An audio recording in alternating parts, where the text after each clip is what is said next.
Hi friends, welcome to tasty cooking. நம்ம இன்றைக்கி வெயிலுக்கு சில்லுன்னு ஒரு கிர்னி பழ ஷர்பத் எப்படி செய்கிறதுன்னு தான் பார்க்க போகிறோம். இது மில்க் ஷர்பத், ரொம்ப ஹெல்த்தியான ஒரு ரெசிபி. அதே சமயம் ரொம்ப டேஸ்ட்டாக இருக்கும். உங்கள் எல்லாருக்கும் இதோட டேஸ்ட்டு ரொம்ப பிடிக்கும். வாங்க இந்த சூப்பரான ட்ரிங்க் எப்படி செய்கிறது அப்படின்ட்டு பார்க்கலாம். அதுக்கு ஒரு கிர்னி பழம் எடுத்துக்கோங்க. கட் பண்ணிவிட்டு சீடையும் ஸ்கின்னையும் ரிமூவ் பண்ணிடலாம். இது போல் பீசஸாக கட் பண்ணிக்கோங்க. ஒரு மிக்ஸி ஜாருக்கு மாற்றிட்டு தண்ணி சேர்த்து பேஸ்ட்டாக அரைச்சிக்கலாம்.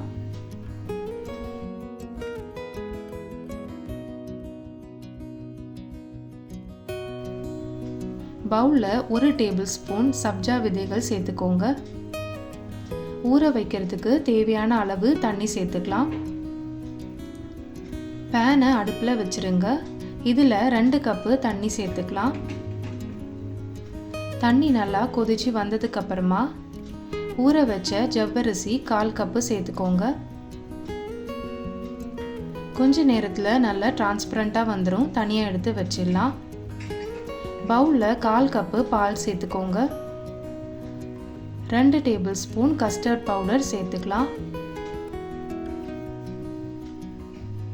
சேர்த்துட்டு கட்டிகள் எதுவும் இல்லாமல் கரைச்சி விட்டுருங்க. இப்போ நம்ம ஷர்பத் செய்ய ஆரம்பிச்சிடலாம்.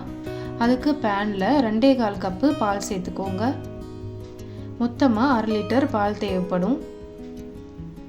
1/2 கப்பு நாட்டு சர்க்கரை சேர்த்துக்கலாம்.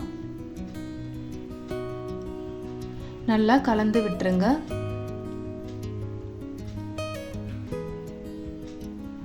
கஸ்டர்ட் பவுடரை பாலில் கரைச்சி வச்சுருக்கோம். இது கூட சேர்த்துக்கலாம்.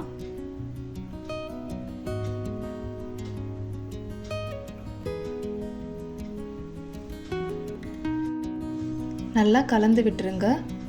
15 நிமிஷம் லோ ஃப்ளேமில் குக் பண்ணிவிட்டு ஃப்ளேமை ஆஃப் பண்ணிடலாம்.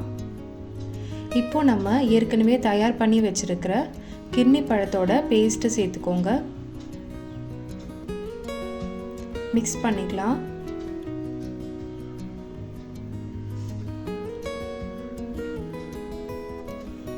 ஊற வச்சிருந்த சப்ஜா விதைகளை சேர்த்துக்கோங்க. ஜவ்வரிசி சேர்த்துக்கலாம். இது எல்லாத்தையும் நல்லா மிக்ஸ் பண்ணிக்கோங்க. பார்த்தாலே தெரியுது நல்லா திக் அண்ட் க்ரீமியாக இருக்குது. சூடு ஆறுனதுக்கு அப்புறமா ஒரு கிளாஸுக்கு மாற்றிக்கோங்க.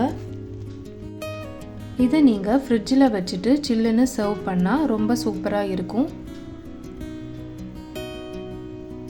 அவ்வளோதான் ஃப்ரெண்ட்ஸ், டேஸ்டான கிர்னி பழ ஷர்பத் ரெடி ஆயிடுச்சு. இதை நீங்கள் சாப்பிட்டு பார்த்தீங்கன்னா உங்களுக்கு ரொம்ப பிடிக்கும். அவ்வளோ டேஸ்ட்டாக இருக்கும். மேலே நட்ஸ் தூவிக்கலாம். ஸோ கண்டிப்பாக நீங்களும் இதே போல் ட்ரை பண்ணி பாருங்கள்.